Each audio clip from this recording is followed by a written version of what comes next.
What's up, everyone? Welcome back to another review. This time we're taking a look at Prince of Darkness, written and directed by John Carpenter. Let's waste no time. Let's get right into it. The overall story of Prince of Darkness is as follows. A group of graduate students and scientists uncover an ancient canister in an abandoned church. But when they open it, they inadvertently unleash a strange liquid and an evil force on all of humanity. As the liquid turns their co-workers into zombies, the remaining members realize they have released the most unspeakable horror of them all. Terror mounts as the team must fight to save the world from a devilish fury that has been contained for over 7 million years. Yeah, that's the overall story of Prince of Darkness. How I feel about this movie? I think this movie is very middle of the road. When you compare Prince of Darkness to John Carpenter movies that came out before it, it's very blasé. I'm not gonna lie. This movie was very blasé. It bored me in a lot of areas, is what I'm trying to say. Prince of Darkness is not one of John Carpenter's strongest efforts as a writer and or as a filmmaker. This movie has a very intriguing premise and a very interesting story to it. I think the execution is a little bit janky in a lot of areas.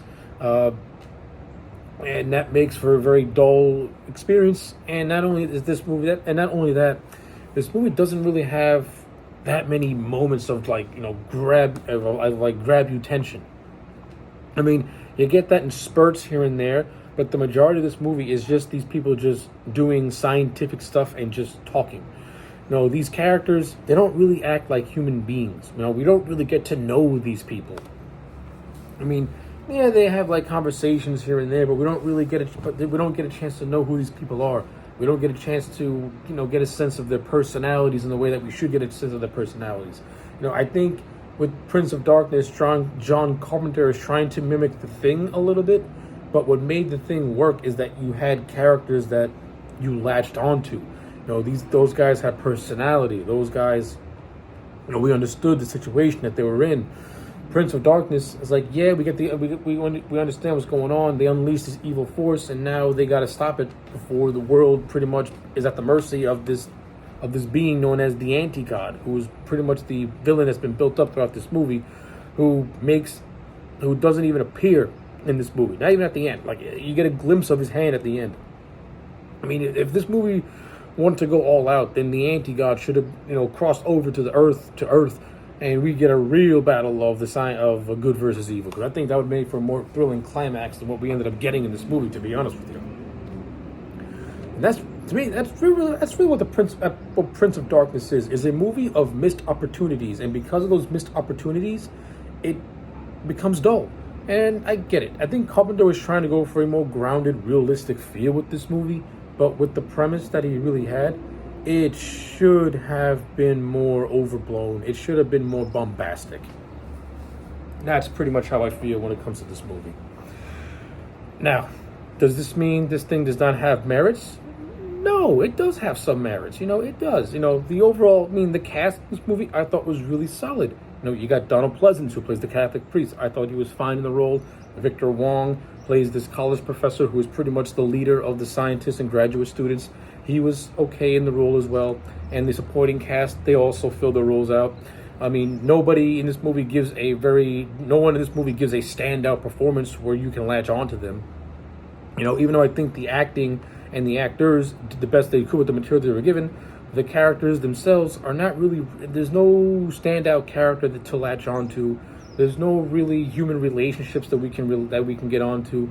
I mean, yeah, there's one between this couple named of Brian and and Danforth, who are supposed to be the romantic couple of the movie, but aside from their introduction scene and one scene of them in bed, they don't really share enough screen time for me to care about their relationship, and it comes across as just, oh yeah, remember these guys are dating, because at the end of the movie, the Danforth character sacrifices herself to save the world by going into this portal that's pretty much through a mirror, and the Brian character gets all shook up about it. Their relationship was so underwritten, I didn't really care, to be honest with you. I really did not care. And that's not a knock on the acting. That's just a knock on the really dull written characters. In terms of John Carpenter's direction and the cinematography, listen, from a cinematography standpoint, this is a really good looking movie. John Carpenter, as a director, he never fails. Even though I do think this movie can be very dull in a lot of areas, it moves at a very snail's pace and doesn't really pick up till like an hour in. You do have some genuinely good moments of atmosphere and creepiness and tension. There's this great scene where one of the characters named Walter is trapped inside of a closet and he's trying to like find his way out. That's a beautifully directed scene. There's another scene of the Donald Pleasance character who is pretty much hiding in a room and he's trying to figure out what to do.